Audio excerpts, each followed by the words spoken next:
it's Adele. I hope everyone's doing well. Today I'm here at the beautiful Mosaic Center here in my hometown of Edmonton, Alberta. It's a beautiful net zero building where I now conduct business as part of a co-working environment. And since I'm here doing the things that I love, I thought it would be a great place for me to talk to you about where I used to be, which was working at things I hated doing, like working at the mall. When you're not on your own path in life and you're not being your own boss and you're feeling bogged down by the system, you have to put up with working with people you don't like, some of which are probably certifiably crazy. So I'm going to tell you about one particular person in this episode. And I was thinking, I don't know, I really don't think this person is on social media or the internet or anything like that, but it's been over 10 years. But let's give her a name. Let's call her Berlinda.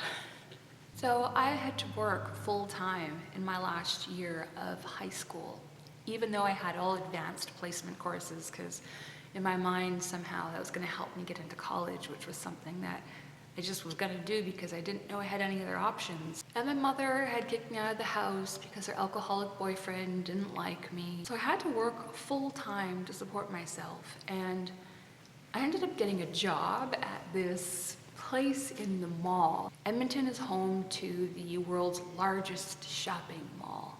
And I ended up getting a job at a store there that sold kind of like low-grade art statues and Canadian art and kind of knickknacks for tourists and stuff like that. And it was kind of an off the, a not very popular part of the mall. And, I actually didn't mind the job. We used to sell like nature sounding CDs and stuff like that. So I would often just put these CDs on and listen to them and just like chill out and relax because my life was really stressful. So if I could come to work and chill out, that would be perfect. So I used to listen to these CDs. I remember we had this Enya CD, and I had one day I was so tired and grouchy, and I just didn't feel like talking to any of the customers.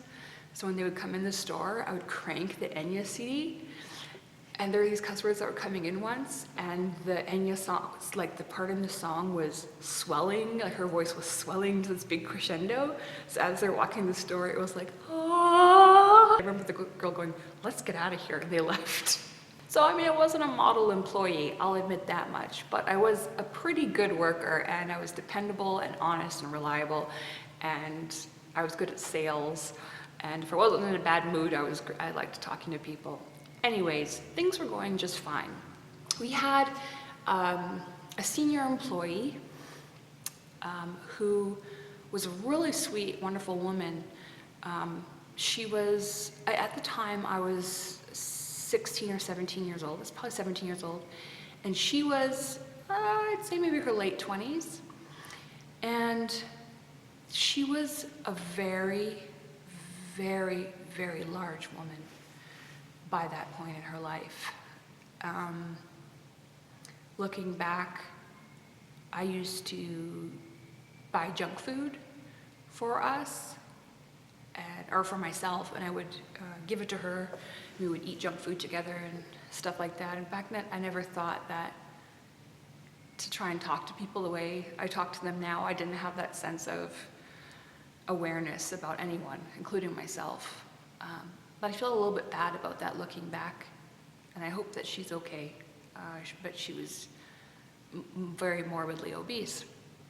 And one day she started telling me that, my mom wants to get a job here. And I was thinking, okay, yeah, let's meet her mom. I can't imagine what this woman's mom might be like, because she didn't really say anything to me. When she was telling me that her mom was coming to work there, she didn't seem very pleased.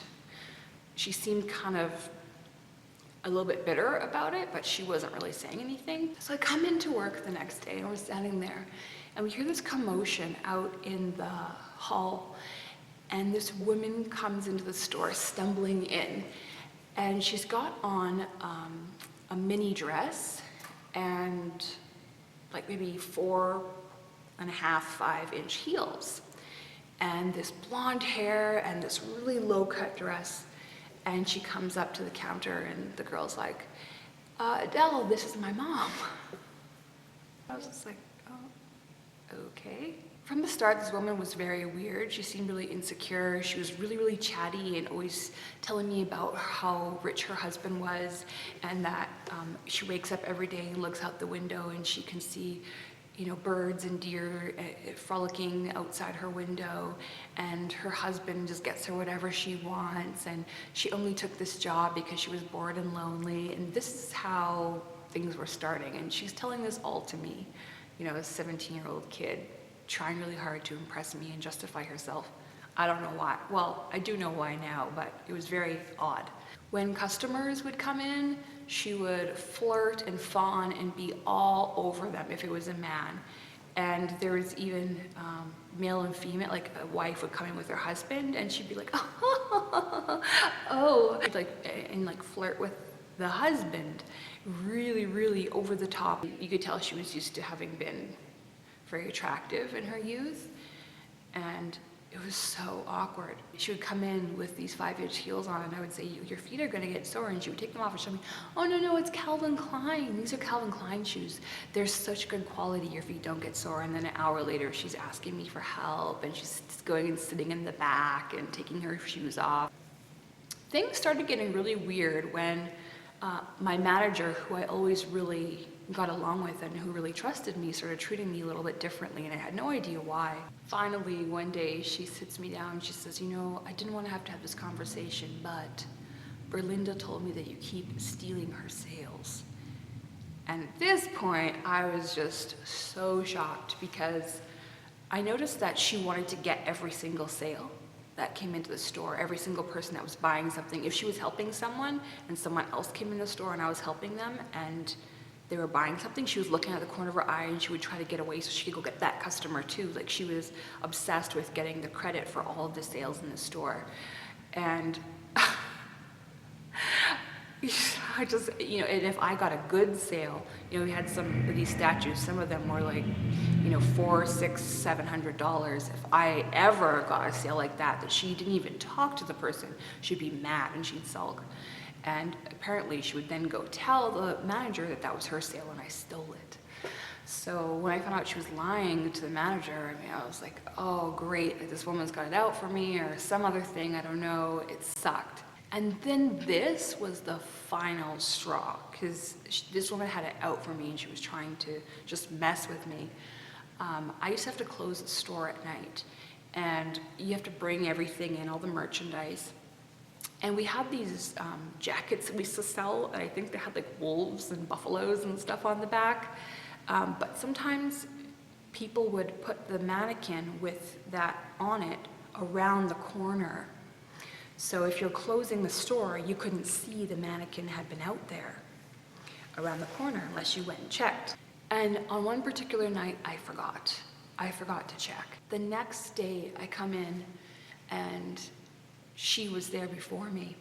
And as soon as I walked in the door, she goes, oh my God, somebody stole one of the jackets. And I said, what do you mean? Like, I don't know. She said, yeah, they stole a mannequin too. So they stole the jacket and the mannequin. Someone left it outside the store last night. And my heart just sank and my stomach dropped, and I just thought, oh my God, I can't believe I did this. I went straight to the phone and I called security. And I said, you guys need to check the cameras. Can you help me, please? This is what happened. There's a mannequin outside the store. And the security guard goes, oh yeah. No, you guys are good. One of our guys was walking by early this morning, and we saw it there, and we put it right by your front door. We already called you guys when the store opened and let you know that that was us that left it there, and you were pretty grateful for it. And I said, what? And I hung up the phone, and she comes around the corner, and she's like, I was trying to teach you a lesson. Yeah. So that's one story of a coworker from hell that I had to put up with. And I ended up quitting that job.